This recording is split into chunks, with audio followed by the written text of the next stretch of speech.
Namaskar. Hello and welcome to PGurus channel. I'm your host Sree Iyer. Quick update on what is happening. Many activist judges are ruling against Trump, some of the executive orders that Trump is passing, and they all appear to have a certain bent. That's what we are going to look at. Remember, viewers, I've been saying this for a while. The way the Soros-led team went about, I mean, this is not just Soros, but he's probably one of the people being funded by the deep state. The deep state could be anybody. It could be existing people in the United States, the X this, X that, like Henry Kissinger was closely identified with the deep state, because one of the reasons that they say that Putin got made president, Putin got to follow Yeltsin was because Henry Kissinger approved of it. You get the point. So this plus the people sitting in the city of London, those people who are being wealthy for generations, who are trying to preserve their wealth, but they perhaps have frittered it away here and there and they don't know what to do. And now the lashing out has started. What we are finding out is the Soros group, they were essentially taking over the district attorneys. This is the first one that they concentrated. You know why? Because as you saw, in many of the democratically ruled states, whether it is California, New York, Illinois, state of Washington, Oregon, you saw that the district attorneys were taking a view just far more lenient than how some of the red states were doing it. What was the reason for that? So this seems like the agenda got spawned from trying to make sure that the district attorneys were of a certain psychological bent of mind. You saw how they tried their best to try and throw Trump in jail, and two states, Georgia as well as in New York, and it has spectacularly fired back on them, but they haven't stopped trying though. And now what we are seeing is many judges who are at the district level or some federal district level, they are giving nationwide injunctions. How much of this has been a problem in the past? And is it something that can be traced directly to what is happening with the current Trump administration? We're going to take a look at the numbers. You make the decision whether there is a bias here or not. I'm just going to give you numbers. And by the way, this is an article that was in Harvard Law Review, and we are just quoting the numbers from that. All the links are given to you in the reference link section of description. Feel free to go through them, and you will understand where this data is coming from. So district attorneys are all captured. Then you are having now judges doing their bidding, and you also know that many of the governors appear to have been doing their bidding, including the one I'm telling you, the next one who's supposed to succeed Gavin Newsom in California, and she's a hand-picked Soros appointee. Just go back and look at her name and do a search, and you will know who are all these people, like the 𝗫𝗏𝗎 𝗠𝗢𝗏 of the world. 𝗫𝗏𝗎 Foundation, where did that money come from? Who put money into it? Who put money into the alphabet soup organizations? So all these were carefully seeded with a specific purpose. They just spend their every waking moment hating something that they are asked to hate.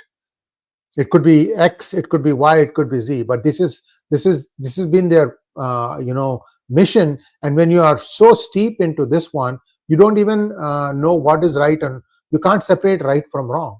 You're almost always, playing victimhood, or, you're shouting, oh, look what happened to this person, look what happened to that person. This atrocity literature just become ingrained. You start eat, breathe, and drink that stuff.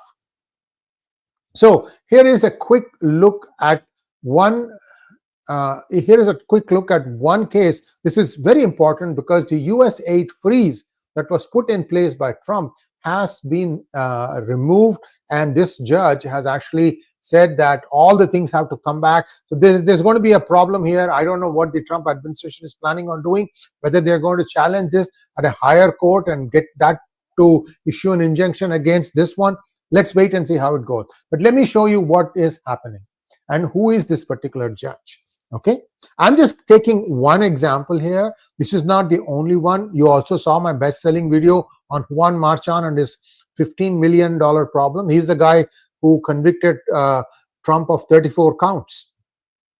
The best part is, you go to any television channel in United States today, many of them, especially those leaning Democrat, are or are Democrat, they will always preface talking about Trump as convicted felon Donald Trump or convicted felon President Donald Trump. And this is being done with intent and purpose.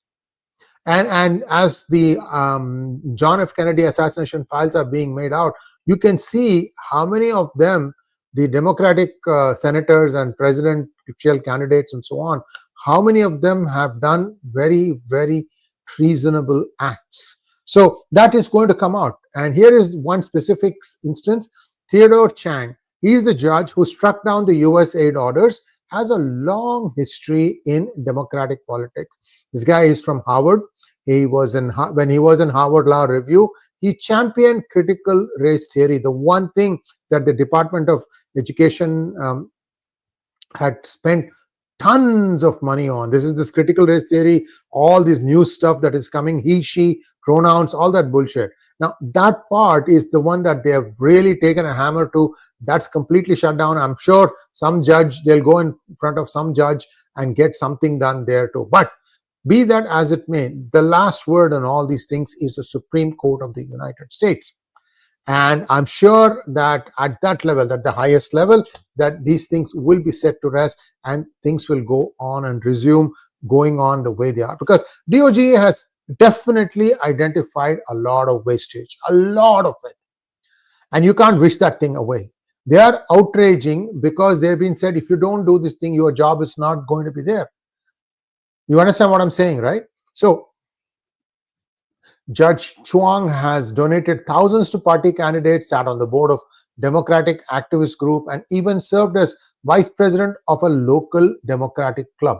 So, and this is not the first ruling. He has also blocked the travel ban, and this is the one that there was a ruling, there was an order that said that you cannot have people from Afghanistan can travel to United States. They had put a block on that. These were all supposedly approved by the Biden administration to travel, and that has been stopped now. So if you look at the statistics on the national injunctions imposed by district court judges, I'm talking about the entire United States.